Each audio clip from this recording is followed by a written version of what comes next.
ቅዱስ እንዴት እንደተበረዘ ሳይሻል ሮሜ 8:34 የቤተ ክርስቲያናችን የምንለው መጽሐፍ ቅዱስ እንዴት እንደተበረዘ ሳይሻል ሮሜ 8:34 እስቲ እናንብበው። ምንድነው የሚለው?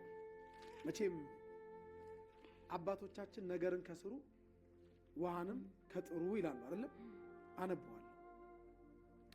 ሮሜ 8 ምዕራፍ 33 ጀምሮ እናንብብ። እግዚአብሔር የመረጣቸውን ማን ይከሳቸዋል ይልና የጥያቄ ምልክት። መልሱ ማንም ነው። የሚያጸድቅ እግዚአብሔር ነው ይላል። የሚያጸድቅ ማን ነው?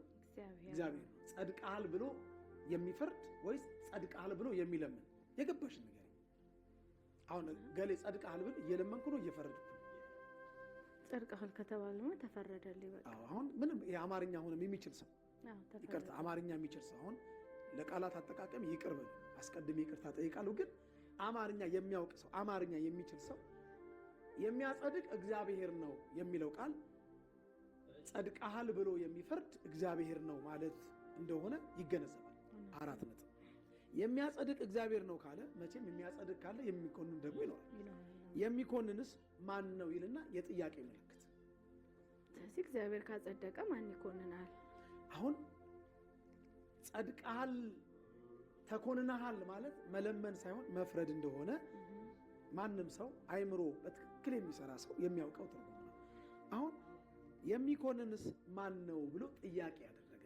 ከጥያቄ ምልክት በፊት ያለው ቃል ጥያቄ ነው። ከጥያቄ ምልክት በኋላ ያለው ቃል ደግሞ መልስ ነው።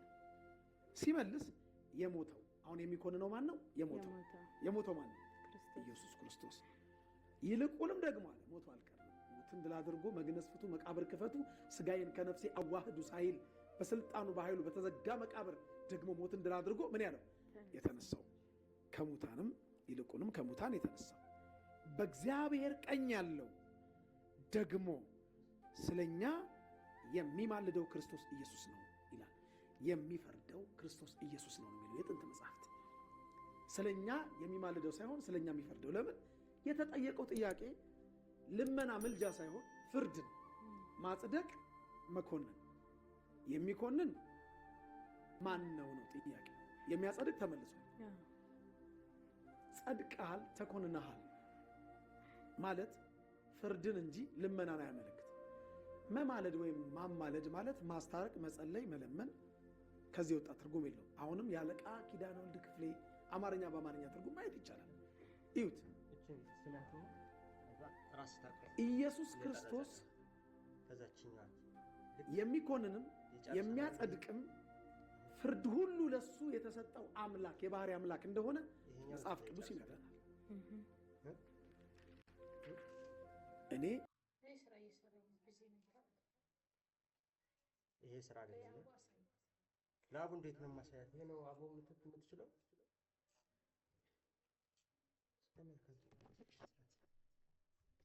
ማይቻል ነገር ቢኖር ይሄ ነው። ምን